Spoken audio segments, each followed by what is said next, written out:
Savannah, where Simba and the crew sing the renowned Hakuna Matata, is situated outside Central Africa, which is between the tropical rainforest and the desert biome. But is it just in Africa? No. Even though the biggest section is in Africa, savanna exists on other continents such as South America, India, though it's not a continent, you get the gist, and Australia. So, because savanna is in all hot regions of the world, there must be no water and a bunch of deadly sunlight, and there means no animals, right? And then where does all the animal from Lion King live? No, Sung, don't be silly. In the summer, there's a lot of rain. Actually, there's an average of 20 to 50 inches of rain during this time. But in the savanna, there's a dry season and a wet season. In the southern hemisphere, the rainy season is from October to March, and in the northern hemisphere, it's from April to September. All right, I see. Then how do all the animals cope with the sunlight? Well, look, even though there's lots and lots of sunlight during the hot winter days, most livings in Africa have adapted to its environment. Look at baobab tree, for example.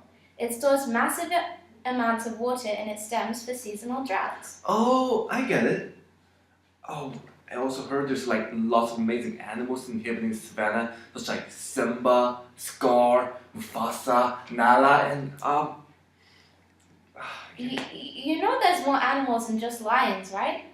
Yes, there's elephants, cheetahs, zebras, cave buffaloes, giraffes, and lions. Yes, Wusan, there are plenty and plenty of animals. Despite the variety of animals located in the savannah, there is an abundance. The animals there adapt to their weather and their environment. Animals depend on each other and on the plants to keep a balanced ecosystem. Speaking of plants, I can see on this picture that it's mostly grass and barely any trees. That's right. The soil in the savannah is not suitable for farming, so the climate is very important. The climate is perfect for the plants and animals since they've learned to adapt to their environment. For example, animals are strongly dependent on plants for food, and the plants have adapted to the weather by storing water in the roots or extending their long roots to recover water from the ground. That's pretty cool.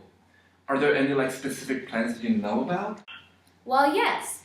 There is the river bush willow, then there is okra, which is also edible, and thorny trees, and non-thorny trees, such as the baobab.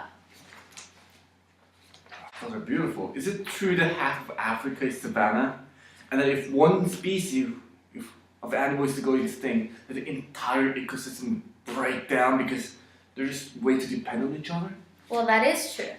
Don't forget, since the ecosystem is balanced, the trophic levels won't be sustainable, even when one species goes extinct.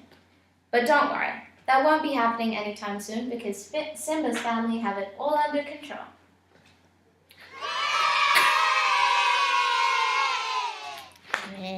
No! Giraffes. Giraffes! See, in this picture, it's mostly grass and barely any. Okra. It's not all Ah. There's